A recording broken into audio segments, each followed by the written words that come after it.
Hello दोस्तों, welcome to channel Radhe उतावला साथ में चैनल्स में। आई होप आप 3 लेक्चर देख चुके हैं और मैं चारवां लेक्चर आपको मैं उपस्थित हूँ। और इस वीडियो में आपको मैं न्यू टॉपिक पढ़ाने वाला हूँ जो मैं आपको पहले ही लेक्चर में बता दिया था, थर्ड लेक्चर में। तो इसलिए न्यू पढ़ाने वाला हूँ कि आपको क्वेश्चन में अभी नहीं करा रहे कि जब तक कंटेंट चैप्टर सारे के सारे यूनिट खत्म हो जाएगा और इकट्ठा कराएंगे तो आपको समझ भी आएगा और कंसेप्ट कहाँ तक क्लियर वो भी आपको पता चल जाएगा। लेकिन ये क्योंकि छोटा यूनिट है और उस यूनिट में आपको 2-3 बात ऐसे इंपॉर्टेंट बताए थे कि जो आपको करना ही ज़रूरी होता है। तो कोई नहीं, ये तो आपको मैं बता दिया कि ऐसे ऐसे करना है। तो चलिए मैं आपको ले चलता हूँ कि सीधा लेक्चर पर ले चलेंगे, फोर्थ लेक्चर में, जहाँ पर आपको हर डिटेल्स आपको मैं बताने वाला हूँ। और टॉपिक का नाम है कंसीडरेशन। हमारा यूनिट 1 था नेचर ऑफ कॉन्ट्रैक्ट, जिसमें आपको क्या क्या पढ़े थे एक बार मैं चाहता हूँ कि आपको रिवाइज कर दूँ। तो आप नेचर ऑफ कॉन्ट्रैक्ट, पहले कॉन्ट्रैक्ट किसको कहते हैं वो जानने के लिए आपको एग्रीमेंट बनाए थे, प्रोमिस, इम्पोसिटी लॉ क्या है, उसके बाद में इसेंशियल एलिमेंट्स ऑफ कॉन्ट्रैक्ट, उसके बाद essential elements of valid contract. Section tens define करता है सेक्शन टेंस में वो किस तरह वैलिड है, और सेक्शन टेंस में नहीं है उसको भी किस तरह वैलिड किया गया है, जो आपको फर्स्ट सेकेंड थर्ड ये तीनों लेक्चर में आपको मैं बताया गया था कि ये चीज़ करना है। उसके बाद में ऑफर आते हैं, ऑफर से काइंड्स ऑफर क्या है, उसका इसेंशियल वैलिड ऑफर क्या है, फिर उसके बाद में इनविटेशन टू ऑफर भी पढ़े थे आपको। तो ये छोटे छोटे बात आपको मैं पढ़ा दिए थे और ये पूछता भी है आपको क्वेश्चंस में आ जाएगा। Defines offer, right the essential element, right the essentials of valid offer, वो आपको ऐसे करके भी आ जाएगा और उसमें इंक्लूड भी कर देगा कि इसका काइंड्स ऑफ ऑफर भी डिस्क्राइब कीजिए। तो वहाँ पर आपको 7 मार्क के क्वेश्चन ऐसे डायरेक्ट पूछ सकता है। एक्सेप्टेंस मैं क्वेश्चन की बात करूँगा लेक्चर एक, उस बस क्वेश्चन के लिए मैं बनाने वाला हूँ, इसलिए अभी नहीं बता रहा हूँ कि आपको उसमें दिमाग ना जाए। पहले क्वेश्चन कैसे बनाते पहले पढ़िए, पहले कॉन्सेप्ट समझिए, उसके बाद में कैसे करता है कैसे किया जाता है वो मैं आपको धीरे धीरे समझाने वाला हूँ।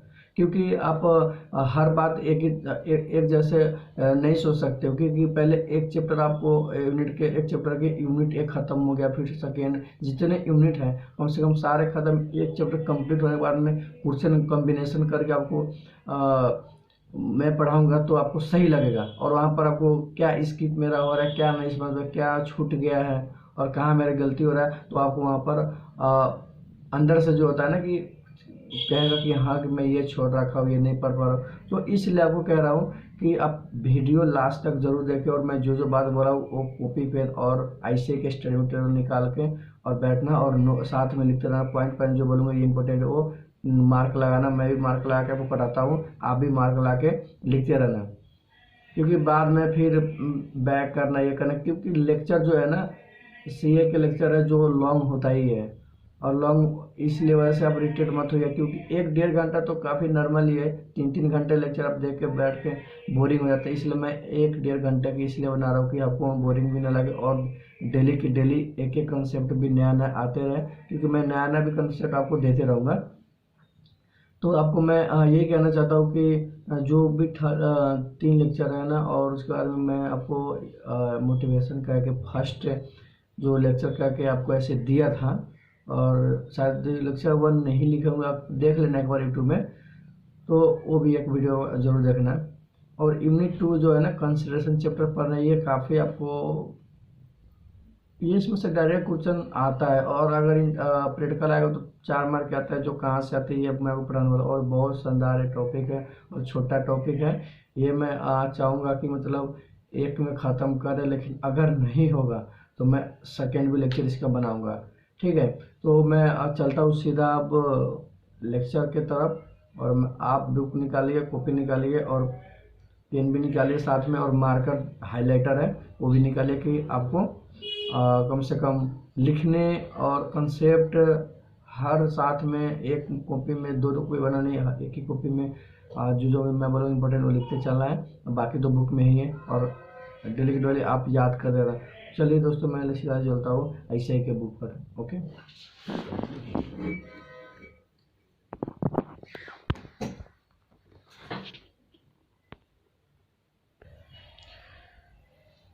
तो चलिए दोस्तों, निकाल चुके हैं बुक, और आप भी बुक जरूर निकालिए। देख सकते हैं आप। पहले मैं यूनिट का नाम बता रही हूँ। यूनिट का नाम क्या है? कंसिडरेशन। कंसिडरेशन के मतलब क्या होता है, आपको पहले मीनिंग जो हेडिंग है उसका जाना बहुत जरूरी है। और कंसिडरेशन का मतलब क्या होता है कि यूनिट नंबर 1 में जब मैं आपको कॉन्ट्रैक्ट के डिफिनीशन पढ़ाए थे तो उसमें आया था क्या? एग्रीमेंट आया था। लेकिन जब एग्रीमेंट के बाद जब पढ़ा था उसमें एक प्रोमिस करके और कुछ कंसिडरेशन कुल करके आपको मैं एक बताया था बात, वो आपको याद है कि नहीं है, मैं वो जानना चाहता हूँ। वहाँ पर एग्रीमेंट डिफिनेशन क्या पढ़ता हूँ? तो every promise and every promise of the forming of the consideration each other. Every promise and every set of promises forming the consideration for each other. तो कंसिडरेशन के मतलब क्या होता है? कंसिडरेशन के मतलब दोस्तों क्या होता है, अगर सरल भाषा में बोले तो उसे क्या कहेंगे? डिफिनीशन तो हम पढ़ेंगे ही पढ़ेंगे, लेकिन उसका अगर मतलब में जाने, मीनिंग अगर जाने तो क्या उसको कहा जाता है? कंसिडरेशन का मतलब दोस्तों यही होता है कि बदले में हमें क्या मिल रहा है, बदले में हमें क्या मिल रहा है उसे हम कंसिडरेशन बोलते हैं। हम अगर उसके ये चीज़ कर तो वो बदले में मुझे क्या दे रहा है वो चीज़ को मैं कंसिडरेशन बोलूँगा। ठीक है, ऐसे अगर सरल भाषा में समझ रहे तो। अब आते हैं डिफिनीशन पर। डिफिनीशन पाते हैं कि कंसिडरेशन के डिफाइन कैसे किया गया है। तो चलिए मैं आपको बताता हूँ। पहले ये व्हाट इज कंसिडरेशन जो लिखा हुआ है ना, ये पहले इसका डिफिनेशन ऐसे आएगा था जो मैं आपको बताना चाहता हूँ। Considerations means quid pro quo is something in return. Simple में क्या बोला है? समथिंग इन रिटर्न, मतलब बदले में मुझे क्या, मैं जो चीज़ कर रहा हूँ उसके बदले में क्या मिल रहा है उसको हम क्या बोलेंगे? Consideration. Consideration is one of the essential elements to support a contract। क्या है? consideration is one the essential element to support a contract। A contract not supported by consideration subject, उसके बाद में क्या है? for certain exception is void, therefore no consideration no contract। देखिए आपको इसमें आगे एक हेडिंग आएगा जहाँ पर लिखा हुआ नो कंसिडरेशन नो कंट्रैक्ट। बिना कंसिडरेशन के कॉन्ट्रैक्ट कैसे होता और नहीं होता है, तो नो कंसिडरेशन नहीं कंसिडरेशन कॉन्ट्रैक्ट नहीं मान जाता ना। यही आपको कॉन्ट्रैक्ट में बताया गया था जब एग्रीमेंट पर। अगर प्रोमिस है ठीक है, प्रोमिस तो हो जाए, लेकिन जब तक कंसिडरेशन है तो उसको हम एग्रीमेंट नहीं मानेंगे। तो ये बात आपको ऐसे लगा। अब इसको डिफाइन अब कैसे किया गया, इसका डिफिनीशन क्या है उसका? What is consideration. अब डिफिनीशन ऑफ कंसिडरेशन इसको सेक्शन 2 क्लॉज डी में डिफाइन किया गया है। सेक्शन 2 क्लॉज डी में डिफाइन किया। Section 2 clause of the Indian Contract Act define consideration as when at the desire of the promisor. किसके desire पर? प्रोमिसर के डिजायर पर। When at the desire of the promisor the promisee और any other person, promisee हो या any other person has done और abstain from doing, और does और अब्सटेन फ्रॉम डूइंग, और प्रोमिस टू डू और टू अब्सटेन फ्रॉम डूइंग।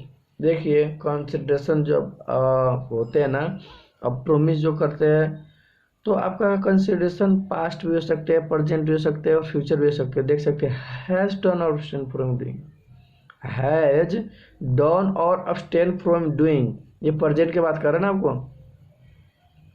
ठीक है ना दोस्तों, ये आपको प्रेजेंट की बात कर रहे हैं, पास्ट बात कर रहे हैं, पास्ट बात कर रहे हैं, या प्रेजेंट बात कर रहे हैं, या फ्यूचर बात कर रहे हैं। ये किसी भी मतलब हो सकता है। जब इसका हम इसेंशियल बताएंगे ना, या लीगल रूल्स कह के अभी हेडिंग आएगा जहाँ पर आपको समझने में बहुत आसान होगा। वहाँ पर और देख सकते हैं सच एक्ट और अब्सटिनेंस और promise is called consideration for the promise.